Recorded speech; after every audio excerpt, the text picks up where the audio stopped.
माखन खाया है? तो मैया ने कहा ठीक है, मैं भी तो जरा पूछी क्यों रे कन्हैया, क्या तूने माखन खाया?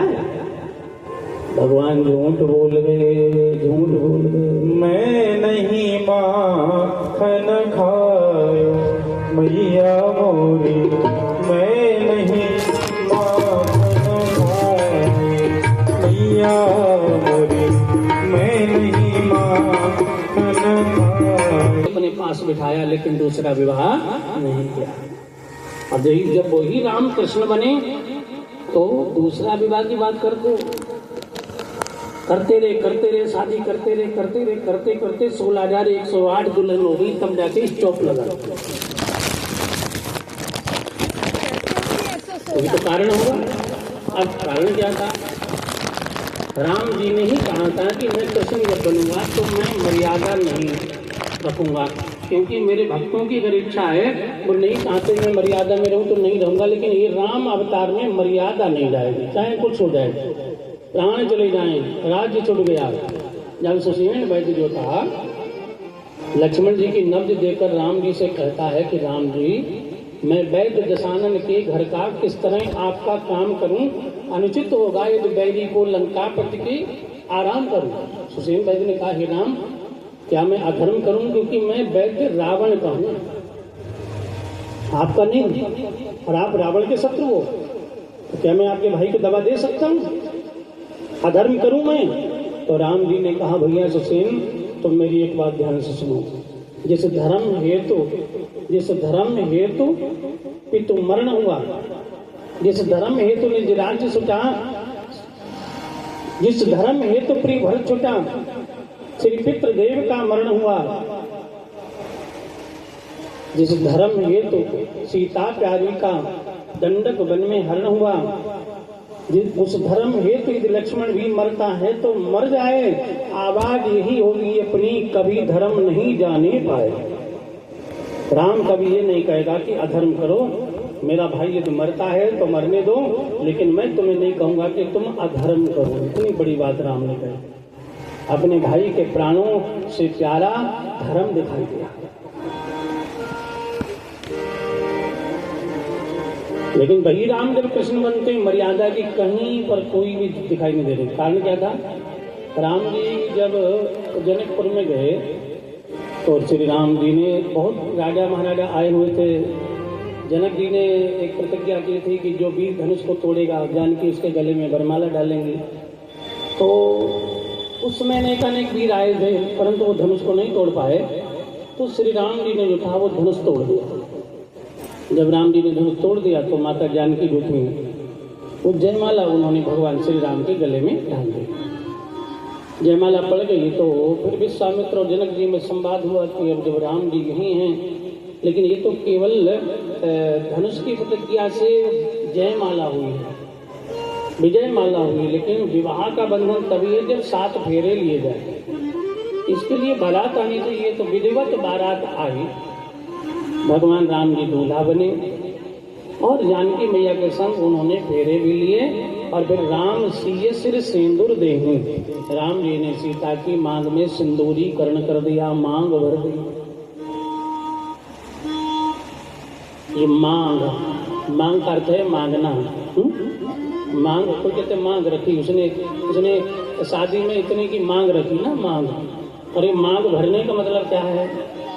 जो कन्या होती है वो पहले जब बाबुल के घर होती है तो कभी माँ से मांगती है, कभी भाई से मांगती है, कभी पिता से मांगती है, क्या खर्च करने के लिए धन। लेकिन जब वो पति मांग भरता है तो क्या कहता है, अब हमने मांग भर दी, अब तुम्हें किसी से नहीं मांगना है, अब हमें तुमसे मांगना है। कभी भी पति जब कपड़े पहनता जरा पैसे लाना खर्चे के लिए थोड़े निकालते।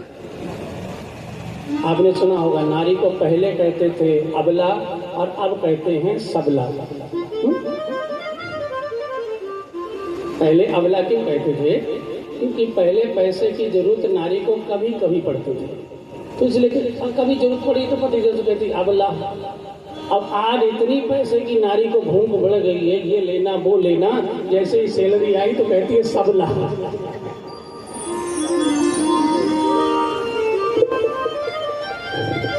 इसलिए नारी अब अबला नहीं है, अब नारी है सबला। राम जी ने मांग भर दी, विधिवत फेरे हुए और वचन आदि हुए, भगवान राम दूल्हा बने। जनक जी ने कहा महाराज दशरथ से तुम्हारी 3 बेटियां और हैं, 3 बेटियां और हैं, और मेरा मानना है कि चारों पुत्र एक ही दिन जन्मे हैं, तो इन तीनों का एक ही दिन और विवाह हो जाए तो चारों को समान फल मिले। भरत जी का मांडवी के संग, लक्ष्मण का उर्मिला और शत्रुघ्न का सत्यकीर्ति के संग विवाह तय हुआ। और उसी दिन इधर बात हुई, दुल्हन तैयार हुई, पंडित जी वहीं मौजूद थे और मंडप तो बना ही हुआ था। हो गई भामरे। चारों भाई जब दूल्हा बन गए तो हमारे यहाँ क्या है, परंपराएं होती हैं कुछ। परंपराएं क्या होती हैं, जैसे शादी जब हो जाती थी तो पहले बारात दूसरे दिन नहीं लौटती थी, बारात तीसरे दिन, चौथे दिन आती थी, 5वें दिन आती थी। ऐसे थोड़ी कि बारात गई और चली आई। अब जो है, अब थोड़े दिन से बारात जो है दिन के दिन भी होने लगी। दूसरे दिन तो हो गई, दिन के दिन भी हो रही है। दिन में फेरे हुए, शाम को सब अपने घर गए। और थोड़े दिन तसल्ली करो, सब ऑनलाइन हो जाएगा। इधर बुकिंग कराओ दुल्हन और सीधे घर में फ्लिपकार्ट वाला दे जाएगा।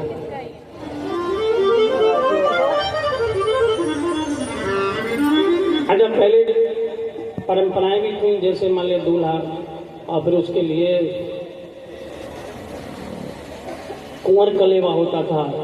जनकपुर में रघुराई का जब कुंवर कलेवा होता था, कुंवर कलेवा किसको कहते हैं, जब फेरे हो जाते हैं, फेरे के बाद दुल्हन चली जाती है अपनी माता के पास, तो उसके बाद दूल्हा को पलंग पर बिठा करके और माताएं अपने हाथों से मिष्ठान जमाकर कुछ न कुछ भेंट देती है। इसका नाम है कुंवर कलेवा। पहले होता था, बंद हो गया, अब सब बंद है। पहले एक और चीज थी, पहले जितने बाराती जाते थे, वर और कन्या को, जो दूल्हा दुल्हन बने हैं, उनको पलंग पर बिठाया जाता था और सब जाते अच्छे छोड़ के आशीर्वाद देते।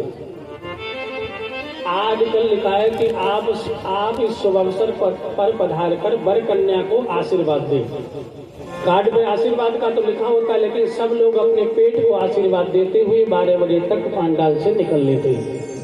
कोई वर कन्या को आशीर्वाद देने के लिए नहीं बचता आता।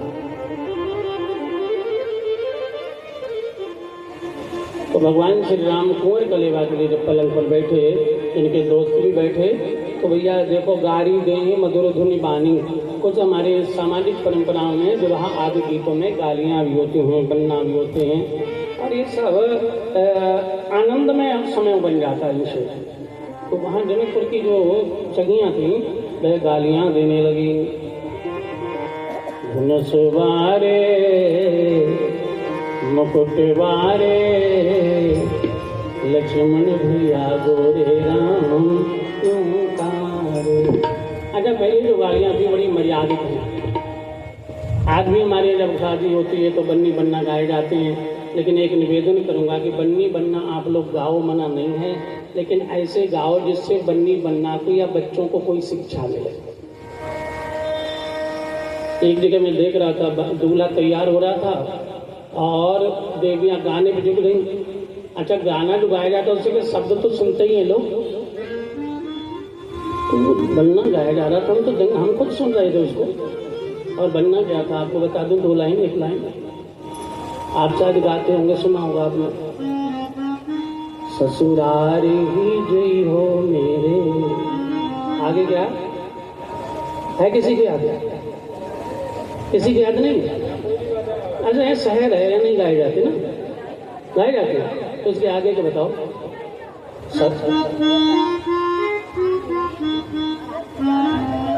नहीं, इसके आगे का बताओ। ससुरारी ही जई हो मेरे, लाल बना ना, हाँ तो पता है।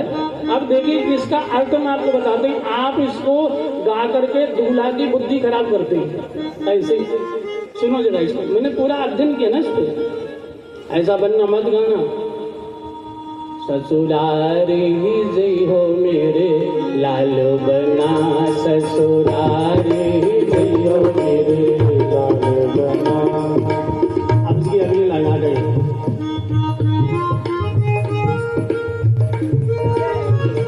बन्ना सासुल पूछे बातियां हो, बन्ना सासुल पूछे बातियां, तुम गूंगे बन जियो मेरे लाल बना, तुम गूंगे बन जियो।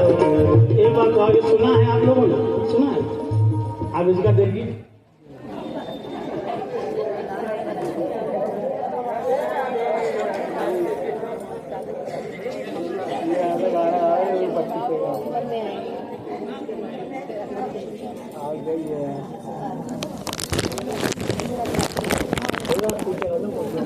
थोड़ी सी हटा दो।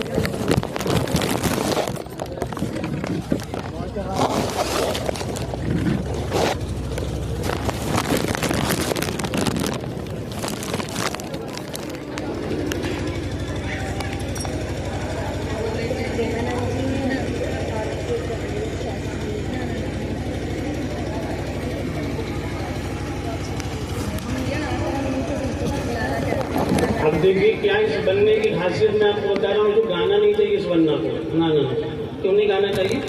सास पूछे तो कैसे बन जाना, गूंगे, बोलना मत। बार बार मुझे सोचेंगे, सासें सोचेंगे दूल्हा नाराज है तो और ज्यादा दक्षिणा दे देंगे। तो इसलिए पहले ही लाइन में क्या, बनना सासुल पूछे बातियां, तुम गूंगे बन जियो मेरे लाल बना। अच्छा, अब अगली लाइन इससे और आगे बड़ी खास है। बन्ना सहज पूछे बातियां हो, बन्ना सहज पूछे बातियां, तुम हंसी बत रहियो मेरे लाल बना, तुम हंसी बत रहियो मेरे लाल बना। बहनों मैं ये क्यों बता रहा हूँ, क्योंकि आप दूल्हा की बुद्धि खराब करते इस बनना से। आगे सुनो, बन्ना साली पूछे बातियां हो, बन्ना साली पूछे बातियां, तुम ले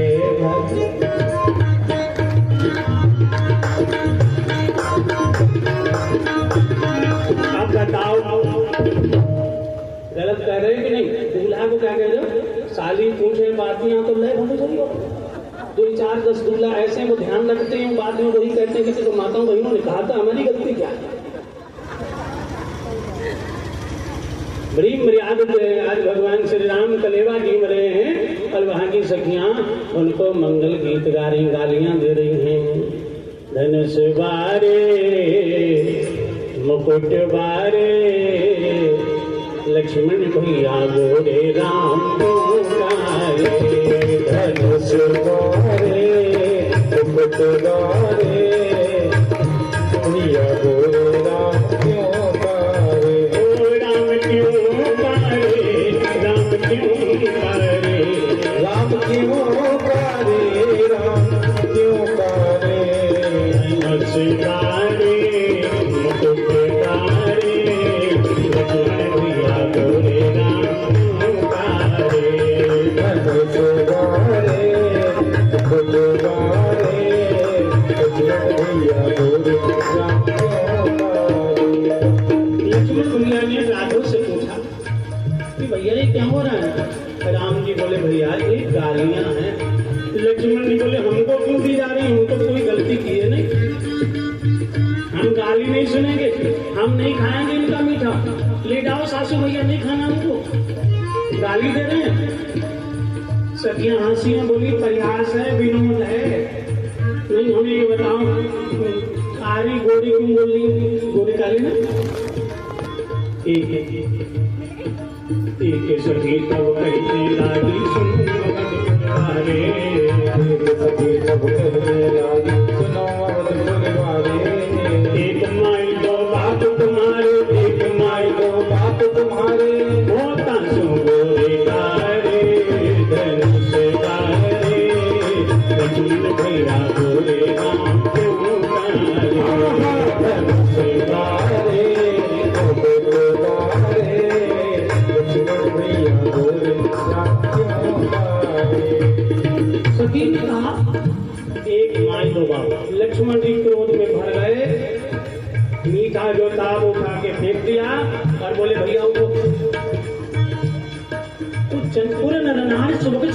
होता। जनकपुर की नारियां बड़ी ज्ञानी है, बोली नाराज मत हो, बोले सरकार जब दूल्हा बन जाता है तो दूल्हा बनते ही उसके दो बाप हो जाते हैं। कैसे? एक अपने पिताजी, दूसरे पत्नी के पापा जी। पिताजी हैं अंकल नहीं बोल सकता, अंकल जी बोलना पाप है। ससुर जी को अंकल नहीं बोल सकते, क्या बोलोगे? पापा पिता हो गए। तो राम जी बोले रे भैया बात क्यों ना, देखो कितनी बढ़िया बात कही। पहले तो हमारे पिता जनक जी थे, अब हम लोगों के पिता, पहले पिता दशरथ जी, अब जनक भी हो गए।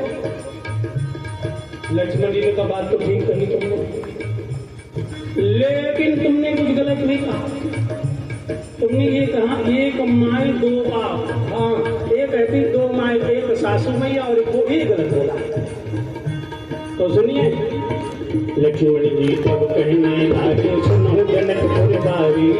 लक्ष्मण जी तब कहने लगा सुनो जनकपुर बारी। श्री दशरथ जी पिता हमारे, श्री दशरथ जी पिता हमारे, अलग अलग मैं तारी का सुनोरे गारे।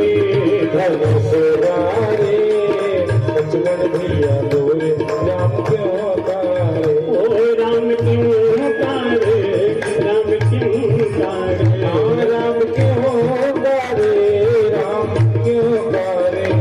धर्म से वारे पुत्र तारे, लक्ष्मण भैया बोले राम तारे। धर्म से वारे मुकुट वारे लक्ष्मण भैया बोले राम क्यों। लक्ष्मण जी ने कहा सुनो हमारे पिता चक्रवर्ती महाराज हैं और उनकी 3 पटरानियां हैं और हम चारों भाई उन 3 माताओं के सुपुत्र हैं। और माताओं के अनुसार हमारे रंग वर्ण अलग अलग हैं। और हमारे पिताश्री जो हैं, हम अगर उनसे कहें कि पिताजी ये 3 पटरानी नहीं 4 पटरानी हो जाए तो भी वो मना नहीं करेंगे। सखियों ने कहा ये तो बहुत बोलता है, राम जी को तो राम जी बोले, लेकिन राम जी की मर्यादा देखिए, राम जी बिल्कुल मुंह नहीं खोला। एक सखी ने कहा भी लक्ष्मण का नाम हटा दो, नहीं हट जाएगा, नाम बोलेगा नहीं।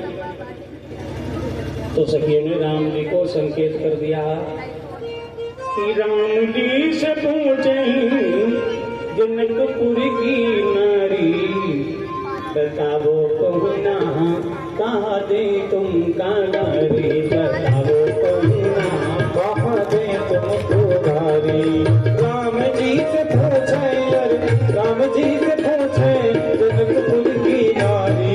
बताओ बबुआ कहा दे तुम उधारी। बताओ लाला कहा दे तुम उधारी। लक्ष्मण जी दिल चुप नहीं रहे। कहा दे गारी मतलब हमारे भैया गाली देने का लायक नहीं। अरे चुप हो जाओ, बंद करो, हमारा खानदान के बारे में सुनो। हमारे सूर्यवंश में पहले कौन हुआ? राजा हरिश्चंद्र ने नाम कर दिया, राजपाट अपना सब दान कर दिया। राजपाट अपना सब दान कर दिया। उन्होंने राजपाट अपना सब दान कर दिया। तो जब तक सूरज चांद रहेगा हरिश्चंद्र का नाम रहेगा। क्योंकि जो दान करते हैं उनका नाम भगवान के खाता में लिख जाता है, उनका नाम कभी मिटता ही नहीं। और हमारे वंश में राजा हुए भागीरथ, श्री गंगा को लाए, जो भी नहाए गंगा सब पाप मिट जाए। जो भी नहाए गंगा सब पाप मिट जाए। जो भी नहाए गंगा सब पाप मिट जाए। जो भी नहाए गंगा सब पाप मिट जाए। और जिनको तुम कह रहे हो कहा दी गारी, सुनो भैया हमारे राम ने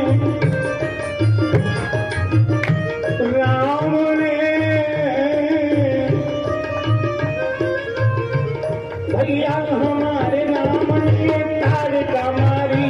भैया हमारे राम ने ताड़का मारी। गौतम की नारी के वो चरणों से अपना तारी गौतम की नारी, देखो चरणों से अपने तारी गौतम की नारी, देखो चरणों से अपने तारी। ये पता है कि राम जी की चरण की धूल अहिल्या को मिली और तर गई। इनके चरणों की धूल से भाग जाग जाते हैं,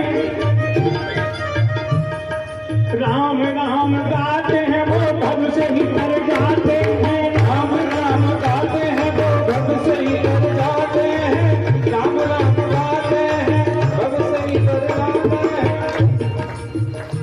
क्या महिमा गाऊंगे अपने भाई राम की।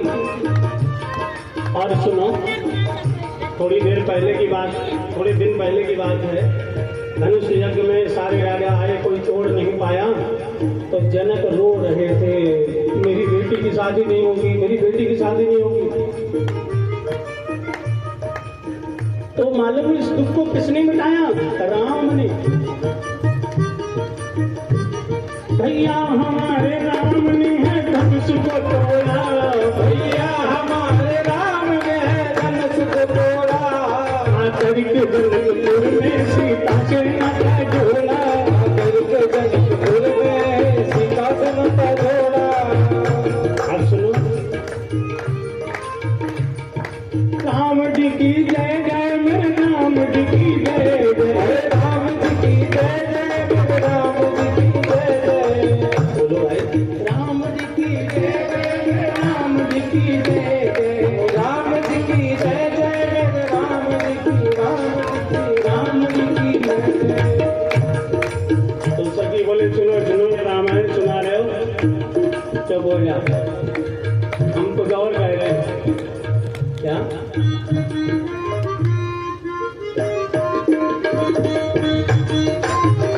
हम तो कह रहे हैं, सुनो,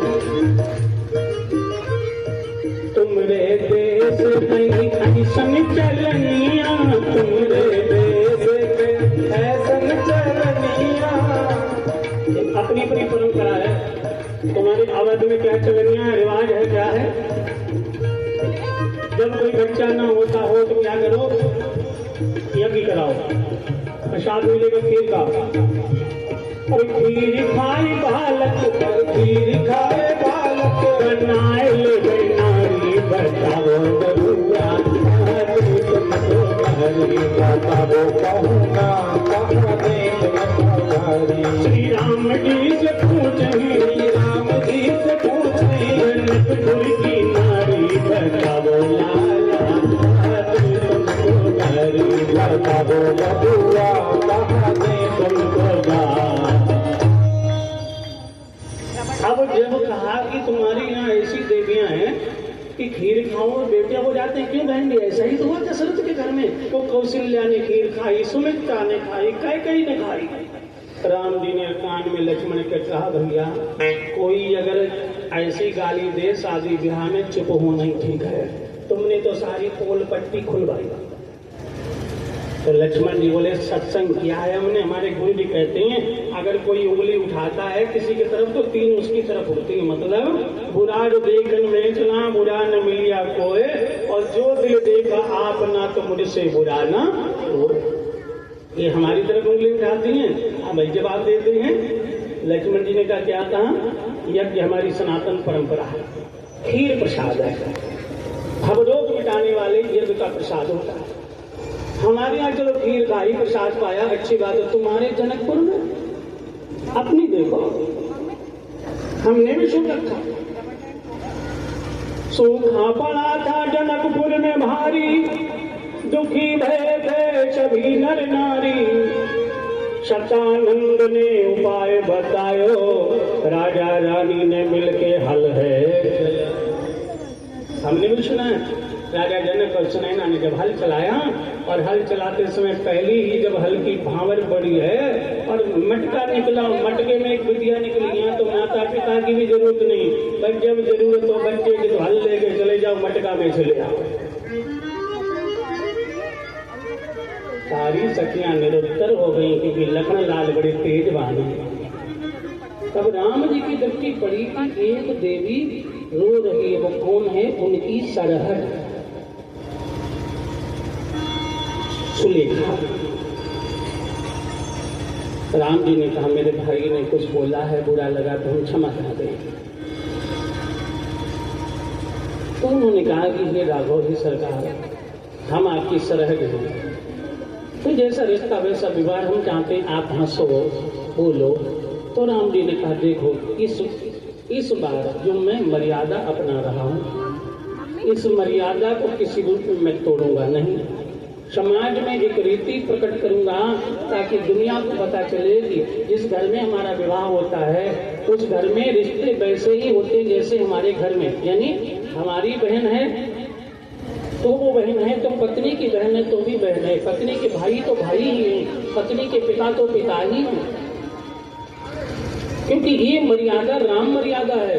पत्नी के भाई को भाई समझना, पत्नी की बहन को बहन समझना, इससे रिश्तों में पवित्रता बनी रहती है।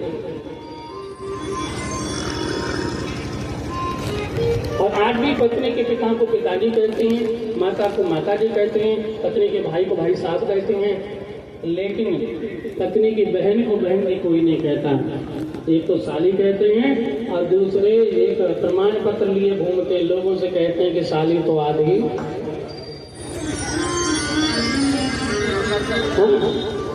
जबकि कहीं लिखा नहीं है, सब शास्त्र में लिखा है संस्कार जिसके संग होते वह पत्नी होती है, बाकी रिश्ते जो कहते हैं। तो उसने कहा कि राघव हमने जाना आप नर नहीं हैं, क्योंकि कोई मनुष्य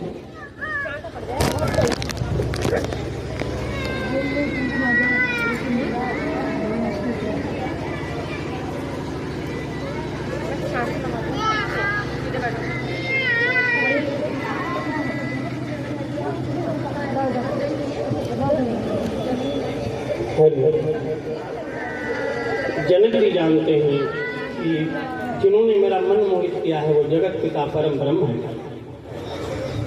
ऐसे उनकी पुत्र वधु का मैंने भी सुना कि आप परमात्मा हो, क्योंकि कोई मनुष्य तारका को नहीं मार सकता, कोई मनुष्य अहिल्या को उद्धार नहीं कर सकता। आप भगवान हो और भगवान के सन्मुख इच्छा अधूरी नहीं रह सकती।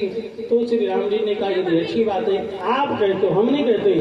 आपने कहा जो इच्छा करी हो मन माए, जो मन में इच्छा करोगे मैं पूरी करूंगा। तो मेरी इच्छा है कि आप हमसे बोले हंसे। राम जी ने कहा नहीं, मर्यादा नहीं तोड़ूंगा। तो फिर अपना नाम भगवान कहना छोड़ दो। भगवान बोले ये भी नहीं होगा, मैं अपने भक्तों की इच्छा जरूर पूरी करूंगा। तो कहा कब? बोले राम अवतार हो जाएगा उसके बाद में अवतार लूंगा कृष्ण अवतार। तब तुम जितनी जनकपुर की हो, मेरी साली सरे जो भी लगती हो वो सब बन जाना गोपियां और मैं बन जाऊंगा कृष्ण। फिर अपने हास परिहास भी होगा और निधि वन में रास लीला करेंगे, ऐसी रास लीला कि तुम्हारा जीवन धन्य हो जाएगा, तुम्हें वैकुंठ की प्राप्ति हो जाएगी। तो इसलिए वो जो गोपियां हैं वो कोई नारियां नहीं है, वे पूर्व जन्म के तपस्वी संत जनकपुर की पूरे नरनार सुभोगी संता संत रूपी पवित्र मन की वो देवियां हैं। और गोपी का जो अर्थ है गोवई भगवती सा गोपी, जो समस्त इंद्रियों से भगवत रस पान करे, कान से, जीवा से गोविंद मेरो है, गोपाल मेरो है। अब आपको भजनों के माध्यम से भी वेद पुराण से चीज निकाल के दे दी गई है। कान क्यों दिए गए, कान क्यों दिए, हाथ क्यों दिए, पैर क्यों दिए, कान क्यों दिए, मुख क्यों दिया, आंखें क्यों दी, कान दिए हरि कथा सुनने को, कान दिए हरि कथा सुनने को, कान दिए हरि कथा सुनने को, कान दिए हरि कथा सुनने को। तो मुख से जपे हरि नाम, लो नाम टीका। तो मुख से जपे हरि नाम, लो नाम टीका। तूने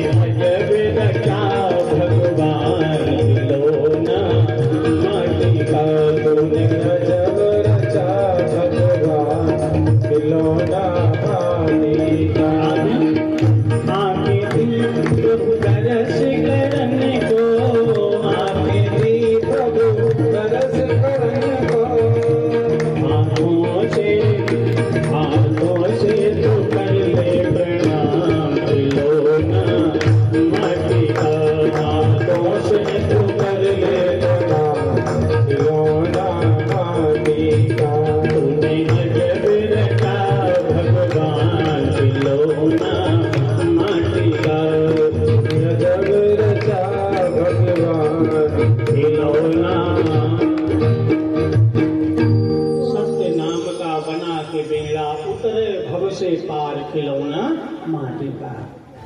जिसके पास राम खजाना है, धीरे धीरे गोविंद गोपाल राम राम बोलते रहो, ना बोलो, एकदम तुम्हारा खजाना भर जाएगा और इस खजाने के बल पर भव से तर जाएंगे, बेड़ा बन जाएगा और बाहर लगा देगा राम नाम, प्रभु नाम, श्याम नाम। तो ये सारी के सारी गोपियां ब्रज मंदिर में आई हैं। गोपियों ने कोई मंदिर नहीं बनाया है, गोपियों ने कोई आरती नहीं वहाँ उतारी है कन्हैया की, बस उनको अपने हृदय में बसाया, प्रभु गुणगान किया है। भगवान ने कहा मैं रासलीला करूँगा, तो आज भी निधि वन में रासलीला होती है। मैंने बताया कथा में कि रात के 12 बजे के बाद वहाँ कोई रुकता नहीं, जो रुकता है वो पागल हो जाता है। चाहे यूट्यूब पे सर्च कर लो, चाहे गूगल पे, चाहे खुद जाके देख लो, क्योंकि रात में भगवान की अनुपम शक्ति होती है। और भगवान ने अर्जुन से कहा कि ज्ञानी नाम, हे अर्जुन, बिंगुड़ा नाम ना पश्यंत ज्ञान चक्षुषा, तुम इन आंखों से मुझे नहीं देख सकते, मुझे देखने के लिए मैं आंखें दूंगा तब देख सकते हो। तो गीता में अर्जुन को दिव्य दृष्टि जब दी भगवान ने, तब अर्जुन ने भगवान को देखा था और भगवान उनके संग रहे, लेकिन भगवान को उस रूप में अर्जुन नहीं देखे, केवल कन्हैया के रूप में देखे, केवल कन्हैया के रूप में।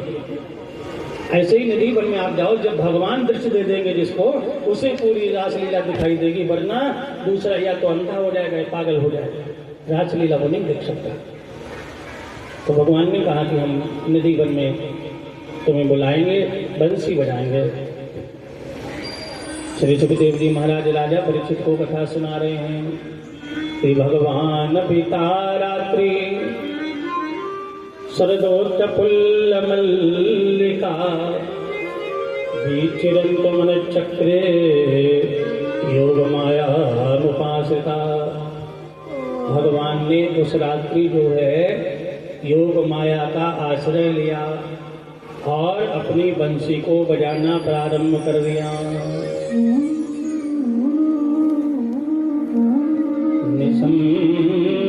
और सब हो बैठ जाओ।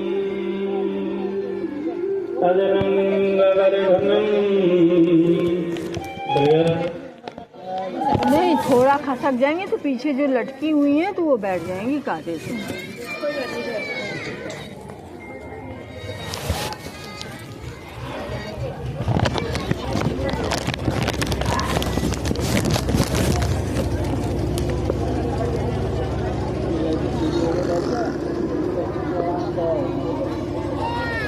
इसको तुम इतने पास से मत देखने, आँख पे जोर पड़ेगा। बहुत पास से देख रही लड़की का, कल कई दिन देख रहे हैं, थोड़ा दूर से देखें। रोशनी कम करेगा, रोशनी भी कम कर दीजिए, अभी नहीं, जब ये सो जाए। आज श्री कृष्ण भगवान का विवाह होना है।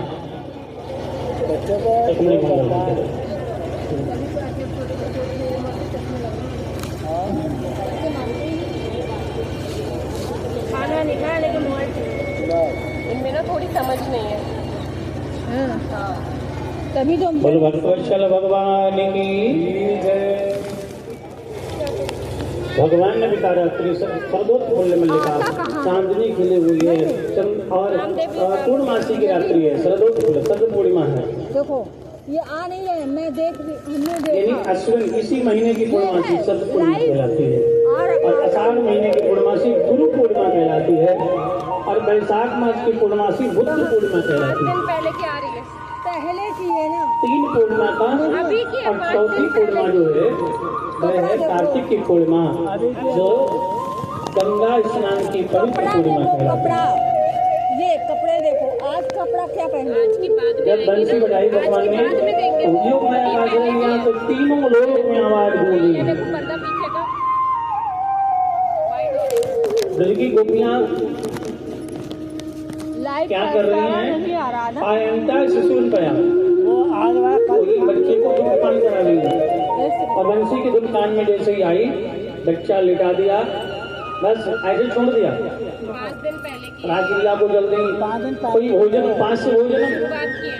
पति को भोजन परोस नहीं है, लाइट 4 दिन पहले। हाथ में रोटी है वहीं से फेंक दी है, हाथ में चमचा है वहीं से फेंक दिया है, भाग खड़ी हुई।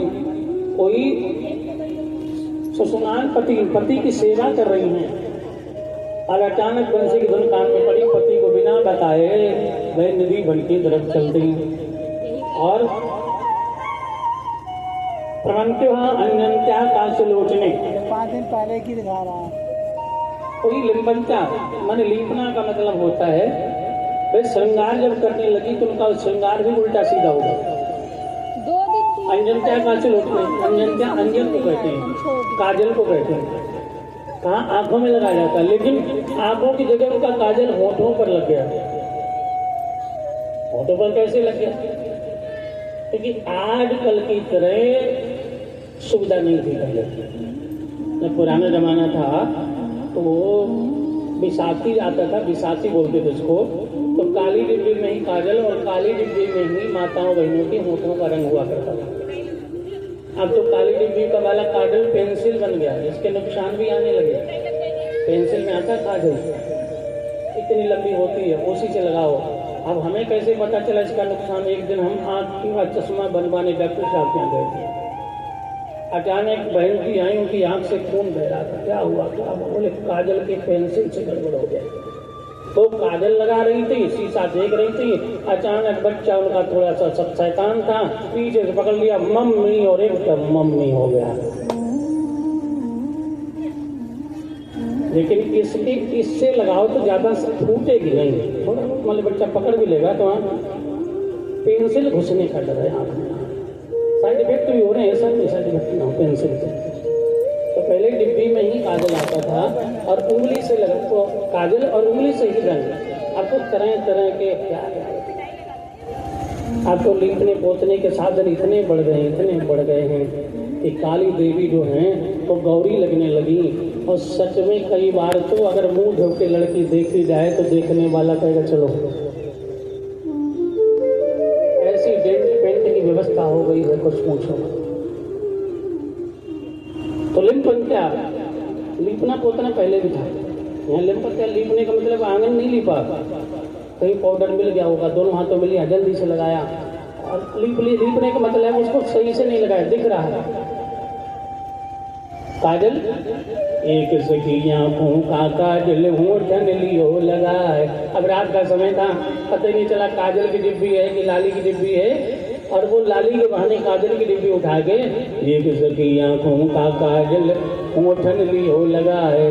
एक सखी होठों की लाली अखियन रही है लगाए। बांसुरिया बाज रही श्री यमुना जी के तीर।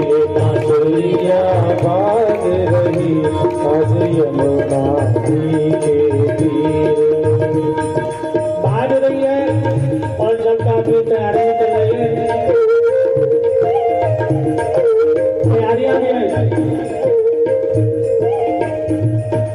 एक सखी कानों का कुंडल नाकलियो लटकाए। एक सखी कानों का कुंडल नाकलियो लटकाए। गोल गोल कुंडल, गोल गोल नथनी, आधी नहीं नाकी नथनी, एक कुंडल कुंडल से पहन लिया कान में। दूसरी सखी ने एक सखी ने नाक की नथनी, एक सखी ने नाक की नथनी, कान लई है लहराए। बांसुरिया बाज रही सखी यमुना जी के तीर।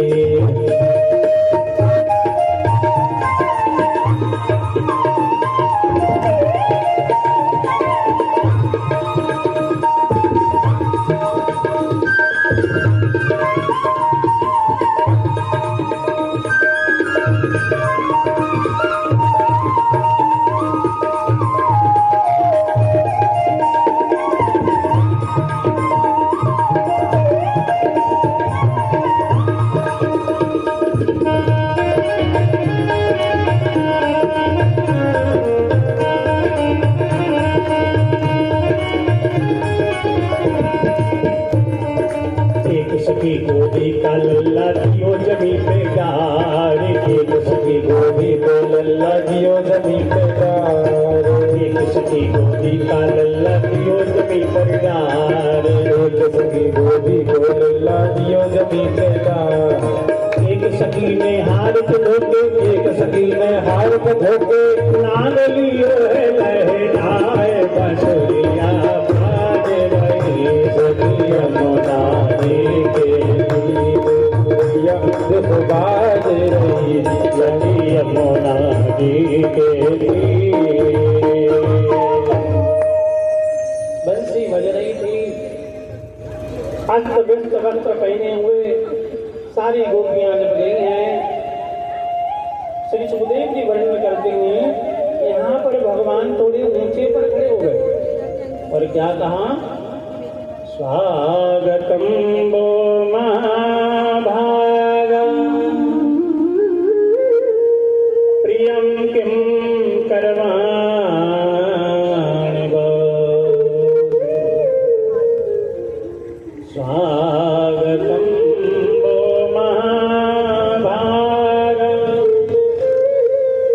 प्रियम किम करवाणि वा,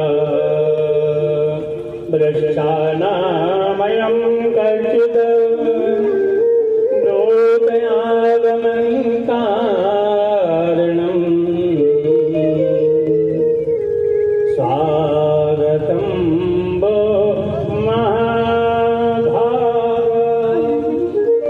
थोड़ा शब्दों का ध्यान दीजिए, महाभाग, स्वागतम वो, हे सौभाग्यशाली गोपियों आपका स्वागत है। महाभाग्यशाली, महाभागा महाभाग्य, एक होता भाग्यशाली और महाभाग्यशाली कौन है? भाग्यशाली वो है जिसको घर है, बंगला है, गाड़ी है, बेटा है, बेटी है, धन दौलत, नौकर चाकर, भाग्यशाली है। लेकिन महाभाग्यशाली वो है ये सब होने के साथ साथ भगवान के चरणों का सानिध्य मिल जाए, वो महाभाग्यशाली हो जाता है। महाभाग्यशाली, महाभागा शब्द क्या है? जो मनुष्य, जो नारी अपना घर छोड़ करके मेरे सन्मुख आते हैं वो महाभाग्यशाली कहलाते हैं। स्वागतम वो महाभागा, कन्हैया भी तुम्हारा इंतजार करता है। अगर तुम बहुत प्रेम करते हो भगवान से और एक दिन मंदिर ना जाओ तो भगवान इंतजार करते हैं कि मेरा वो भक्त नहीं आए। इसका प्रमाण है भगवान विठ्ठल, एक पुंडरीक नामक भक्त हुए जो रोजाना मंदिर जाते थे थोड़ी देर को और कहते प्रभु मुझे माता पिता की सेवा करनी है, बस दर्शन करके भाग जाते थे। एक दिन माँ की तबीयत खराब हो गई और वो नहीं पहुंचे। ठाकुर जी इंतजार करते करते थक गए, मेरा भक्त नहीं आया, भक्त नहीं आया। तो भगवान वहां से चले और पुंडरी के दरवाजे पर खड़े हो गए। कलयुग में, सतयुग में नहीं, कलयुग में जब खड़े हुए आवाज लगाई, अरे भक्त बाहर आओ। पुंडरीक बोले अभी नहीं आ सकता महानुभाव, अभी माता पिता की सेवा करता हूँ। भगवान बोले तुम जानते मैं महानुभाव नहीं हूँ, मैं वो हूँ जिसके दर्शन को दुनिया तरसती है, परमात्मा हूँ, भगवान हूँ। बड़े बड़े संत महात्मा हजारों वर्ष तपस्या करते हुए मैं दर्शन नहीं देता। तो पुंडलीक ने बहुत अच्छी बात कही, महाराज जब तपस्या वालों को दर्शन नहीं देते तो हमने ऐसा क्या कर लिया जो आप हमें दर्शन देने चले आए। लेकिन तुमने पहला काम किया है, जब से होश संभाला तब से रोज मेरे मंदिर में अपनी उपस्थिति दी है, रोज आए हो। तो इसलिए जो रोज आता है वो भक्त मेरी आंखों में बस जाता है, ना आए तो मैं उसका इंतजार करता हूँ। और दूसरी तुम्हारी माता पिता की भक्ति देखकर मैं खुश हुआ। जो लोग हजारों वर्ष तपस्या करें मैं उन पर कृपा नहीं करता, लेकिन जो अपने माता पिता की सच्ची सेवा करते हैं मैं उनके पीछे पीछे दौड़ता हूँ। आओ, पुंडरीक ने कहा जिन माता पिता की सेवा आपको यहाँ खींच लाई, इसलिए प्रभु एक बात सुनना, जाना है तो चले जाओ, गम नहीं है। पिता माता की सेवा पूरी किए बिना मैं नहीं आऊंगा, और रुकना है तो एक ईंट फेंक दी, बोले इस पर बैठ गए। भगवान उस पर बैठ गए और भगवान का नाम पड़ गया विठ्ठलनाथ। और बहुत बड़ा भारतवर्ष में एक विठ्ठलनाथ मंदिर है, बोले विठ्ठलनाथ भगवान की। तब मिले माता पिता की सेवा। ये पितृ पक्ष में पितरों हेतु कथा कराई है तो ये माता पिता की सेवा से पितर तो प्रसन्न होते ही हैं, लेकिन भगवान भी प्रसन्न होते, भगवान भी खुश होते। डबल फायदा है, दोहरा फायदा है।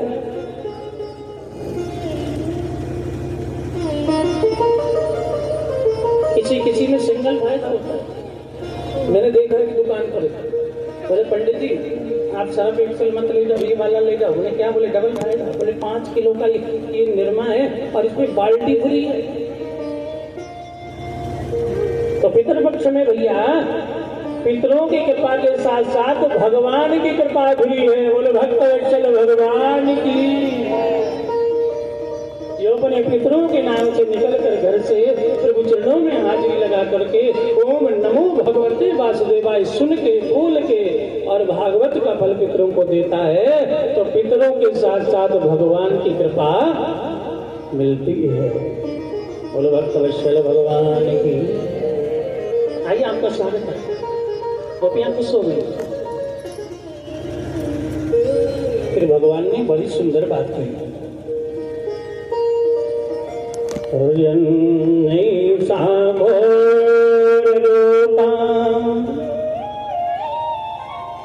घोर सत्य निवेशिता प्रतियात व्रजम नेहम् श्रेयं मित्री विसुमध्यमा। रजत ईसा घोर देवियों कौन सी बेला है? रात्रि की बेला।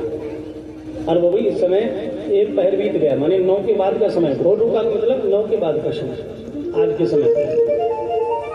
और धर्म कहता है, शास्त्र कहता है कि प्रथम पहर बीतने के बाद स्त्री को कभी कहीं भी है प्रथम पहर से पहले पहले घर आ जाए, उसे रात्रि में भ्रमण नहीं करना चाहिए। आसुरी शक्तियां बलवान हो जाती हैं। अगर आवश्यक हो तो माता पिता भ्राता भाई माता पिता किसी को संग ले, अकेले नहीं आना चाहिए। क्या तुम्हें नहीं पता नारी का धर्म क्या है? नहीं पता है तो कथा सुनो। भरतो सुतो नाम स्त्री धर्मो। नारी का क्या धर्म है? एक धर्म एक व्रत एक धर्म एक व्रत नेमा। भाई भजन मन पद प्रेमा। काय वचन मन पति पद प्रेमा। धीरज धर्म मित्र और नारी। धीरज धर्म मित्र और नारी। धीरज धर्म मित्र और नारी। आपद काल करती पहुँचारी। आपद काल करती चारी। एक धर्म एक व्रत नेमा। एक व्रत नेमा। एक व्रत नेमा। बहुत सुंदर बात है। शिव पुराण में माँ पार्वती की विदाई के समय 7 ऋषियों की पत्नियों ने पार्वती को ज्ञान दिया। नारी का एक ही धर्म है, पतिव्रत धर्म। पति की सेवा करना दूसरा धर्म नहीं है। काय सेवा कैसे? काय वचन मन। काय माने काया की सेवा। काया की सेवा शरीर की सेवा हो। वचन माने वाणी की सेवा हो। अच्छा समझ में आ रहा है जो हम कह रहे हैं? नहीं आ रहा। वाणी की सेवा कैसे होती बताओ? वाणी की सेवा का मतलब पति से आदर युक्त बोलना, मीठे बोलना। लेकिन यहाँ उल्टा हो रहा है। पति से तीखे बोला जा रहा है और पति इनको अकल ही नहीं दी वो, और दूसरा को अरे भाई साहब नमस्ते। लेकिन हमारा शास्त्र कहता है कि स्त्रियों को पति से मीठा बोलना चाहिए और बाकी लोगों से मीठा नहीं बल्कि तीखा बोलना चाहिए। तीखा का मतलब उसमें ये ना दिखे कि आप उनसे विनम्र होकर बात करें। क्योंकि नारी का दूसरों के प्रति बहुत बड़ा समाज में शीलवान होना ठीक नहीं, ऐसा शास्त्र कहता है। हाँ भाई सर नमस्ते। और यहाँ पति को जो है डांटा जा रहा है, खाना जैसे भोजन बन गया, पति थोड़ी देर कर दी, बोलने का तरीका देखे, इतनी देर का भोजन बना रखे, इनको टाइम ही नहीं है। ये कोई तरीका नहीं है भैया, भोजन बन जाए चाहे देर हो गई हो, आइए भोजन बन गया जीव लीजिए। अच्छा इसमें कोई टैक्स भी नहीं आया गवर्नमेंट का मीठा बोलने का, टैक्स नहीं आया। मीठा बोलो, जब पति से मीठा बोलो तो परमात्मा प्रसन्न होते हैं। भगवान कहते हैं बट काय वचन, काय माने शरीर का, वचन माने वाणी की सेवा, मन माने मन की सेवा। कोई वाणी की सेवा अगर बढ़िया कर लेंगी तो तन की सेवा बिल्कुल नहीं, तन की सेवा बिल्कुल नहीं। एक मैं देख रहा था ऐसे बड़ा ज्ञान दे रहा है मोबाइल, एक पत्नी कह रही कोरोना क्या लगा, मैं तो नौकरानी बन गई। पत्नी ने कहा तुम नौकरानी बन गई? अरे दिन भर मैं घर में रहता हूँ, बर्तन धोता हूँ, झाड़ू तक लगाता हूँ, तुम कैसे नौकरानी बन गई? बोले वही तो नौकरी की पत्नी नौकरानी नहीं तो क्या महारानी बन जाए? बहुत सी वाणी की बड़ी मीठी होती हैं। मेरे पतिदेव बहुत अच्छे हैं, बहुत दयालु, बड़े स्वभाव के अच्छे हैं। जो कहते हैं काम करते हैं, और चाय बहुत बढ़िया बनाते हैं। एक काम करो, 2 चाय बना लो, एक दीदी के लिए, एक हमारे लिए। ये वाणी की है लेकिन तन की सेवा नहीं है। लेकिन नारी को काय वचन मन पति पद प्रेमा, और दुशीलो द्रवको वृद्धो जड़ो रोगी धनों की बात। रामायण की चौपाई इधर भागवत दोनों एक मिल गए। वृद्ध रोग बस जलधन हीना, वृद्ध माने बूढ़ा। हालांकि पति अगर बूढ़ा है तो पत्नी भी बूढ़ी होगी, लेकिन ऐसा कभी कभी होता है। कई बार ऐसा हो जाता है कि पति बूढ़ा है पत्नी बूढ़ी नहीं है। कारण समाज में कुछ भ्रांति है। सरकारी नौकरी, लड़का 35 साल का, लड़की 22 साल की, बोले ऐसा लड़का नहीं मिलेगा, कर दो शादी, थोड़ा बहुत चलता है। 20 साल की लड़की 35 को कर दी गई, और 20 साल की एक उसी की सहेली 22 साल के ब्याही गई। अब 22 साल बाद वाला और 35 साल वाला 15 साल में पहुंचा 50 का हो गया, और 22 साल वाला 15 साल बाद 37 साल का हुआ। अब दोनों सहेलियों के पति आपस में मिलते हैं तो एक तो बढ़िया हैंडसम जवान लगता है, और एक का चंद्रमा साफ हो जाता है, बाल भी गिर जाते हैं, कई बटे सफेद हो जाते हैं। अब वो अपनी सहेली के पति को देखती है और अपने को देखती है तो बड़ा लजाती है और गाती है। क्या गाती है?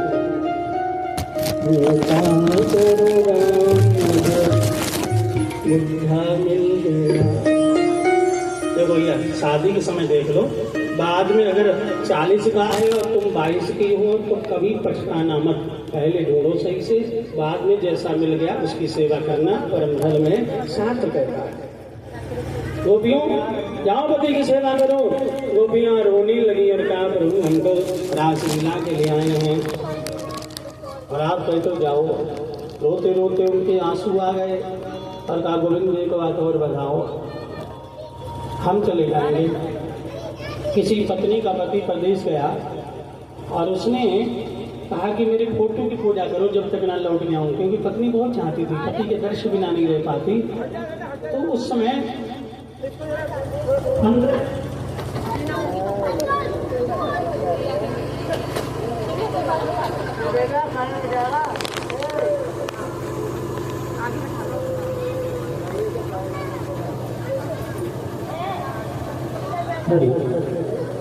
अभी ये क्या हुआ, पति पत्नी से कहता था मेरी फोटो की पूजा करना। पत्नी फोटो की पूजा कर रही थी, अचानक उसके पति आ गया, दरवाजे का आवाज लगाई, मैं आ गया, कुंडी बंद थी। अब भगवान ये बताओ, वो पत्नी जो फोटो की पूजा कर रही है उसका पति बाहर खड़ा, वो पूजा अधूरी छोड़े या पूजा पूरी करे? भगवान बोले इसमें क्या पूछना, जब असली पति आ गया है तो फिर फोटो की पूजा थोड़ी होगी, फिर पति का स्वागत करो। गोपियों ने कहा यही तो मैं कहना चाहती हूँ कि ये जो संसार के जो पति हैं ये सब आपकी छाया हैं, तुम हो एक अगोचर सबके प्राण पति। छाया है। तभी तो मीराबाई कहती है ऐसे वर को क्या भरूं जो जन्मे और मर जाए, मैं तो भरूं गोपाल को मेरा चुड़ला अमर हो जाए। भगवान निरंतर हुए तो भगवान ने 8 श्री 9 निधियां बुलाई और कहा कि इन सब गोपियों का दिव्य श्रृंगार करो। सारी गोपियों को लक्ष्मी रूप दिया गया, लेकिन वो फिर निराश थी, क्योंकि कन्हैया राधा जी के पास खड़े हुए थे।